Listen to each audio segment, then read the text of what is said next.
Spawn. Hi, my name is Hank Keirsey. I'm the military advisor for Call of Duty.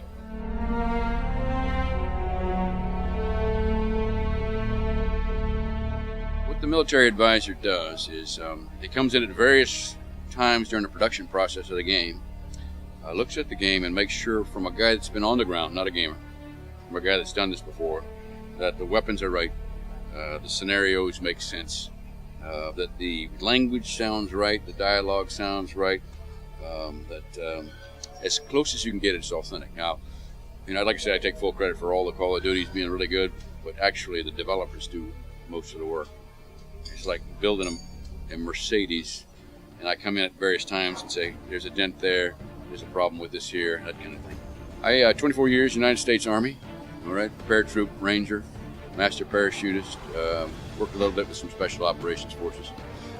After I got out, I spent about 3 tours over in Iraq and various other unpleasant places, so as a contractor.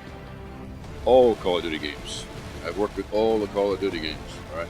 From the very first one, the original Call of Duty, all the way through the Black Ops game, and now with the Modern Warfare 3. Every time these guys put a game together, they learn from the last game. They take the engine that was built to make this game, and they make it that much better. Yeah, the first games were World War II games, and I had a background in history. I used to teach history at our military academy, West Point. So they brought me in to not only give military advice, but say, is this the Thompson submachine gun to be carried by who? It's carried by the squad leader of an American squad. Well, this is how it worked. This is how you carried it. This is how you went around the corner with it. This is the M1 Garand. M1 Garand was fed by an 8-round magazine. At the end of the last round, shot out the barrel, this clip would fly out and make this noise. So I worked that with them. Then they said, we're going to Modern Warfare. And of course, I've been over there recently, and I actually 2 sons currently in the Army.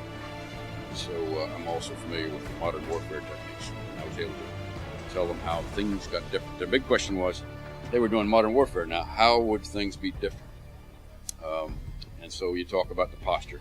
In World War II, you'd go like this, and now you got a ceramic plate. You're going to be a little bit more straightforward when you go into a room. Small nuances of things. The individual courage required to go in that room is the same. No difference. It's a little spooky having to clear a house. But equipment changes a little bit. Sights, a couple other things. Also, you've got the ability to put precision weapons on locations. You've got a different kind of anti-tank weapon, and all of that. It doesn't take the most powerful nations on Earth to create the next global conflict. So the question was, if we have a war right now, what should the average civilian do? Get down in your cellar, all right? Or get out of the zone of action. Figure out where the armies are going to move and don't be there, all right? If this is a decisive point on the battlefield that has to be taken to break the line, don't be in that village, because it's going to get, as your great-grandparents probably recall, that was not the place to be. You want to be where the action is not if you're a civilian. Yeah, let the Army guys do the fighting, and then just stay out of the way. And don't worry, the side of right and goodness will win in the end. Okay. Yeah, the question is, why do I do exercise every day? You never know if there's going to be a zombie apocalypse or not. All right? That's the key is. And, dealing with zombies, having to run from one end of the house to the other as they come in the room, you have to have some cardio and fitness. Then you have to have the strength to be able to pick up, the zombie cadavers and throw them into a stack and use them to absorb the bullet rounds or slow down the other zombies as they come in the door. So, yeah, all of us need to be ready for that. So I would advise your viewers out there that are strictly flabby-ass gamers. You got to balance the yin and the yang, all right? And you got to be able to play the game. But should it go to the real thing, you've got to be ready for that too. So, take some time off, get some push-ups, run around the house, run over to the neighbor's house and wrestle that son of a bitch, all right? Just wrestle him in the grass for a while, then go back and play the game. That also adds a certain dimension to your game playing, all right? You get some fatigue factors, and it provides more realism, especially if you're bleeding from being punched in the nose by your neighbor who was angry at you, all right?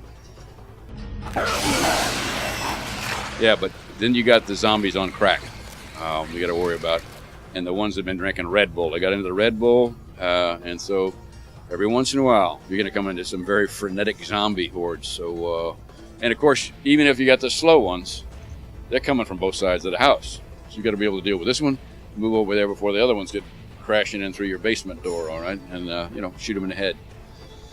So there. Yeah, stay fit. All you guys out there, stay fit, game on, but be strong.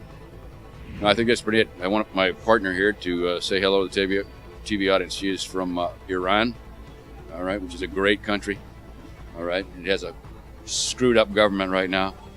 And as you know, our president said it was in the axis of evil. How do you feel about that being in the axis of evil? About what? I didn't think she'd like that. All right. You still got family in Iran? Yes, the whole family. Where do they live? Tehran. Speak up to this thing. And Tehran. Tehran. The capital. Okay. How do they like the current government?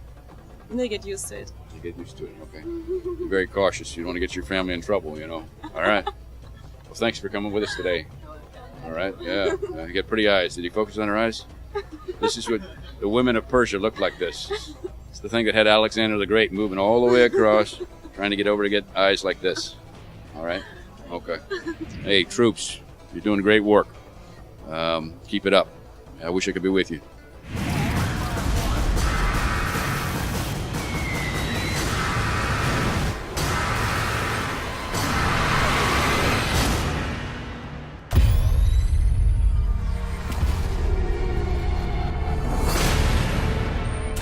Call of Duty Modern Warfare 3. Product not yet rated.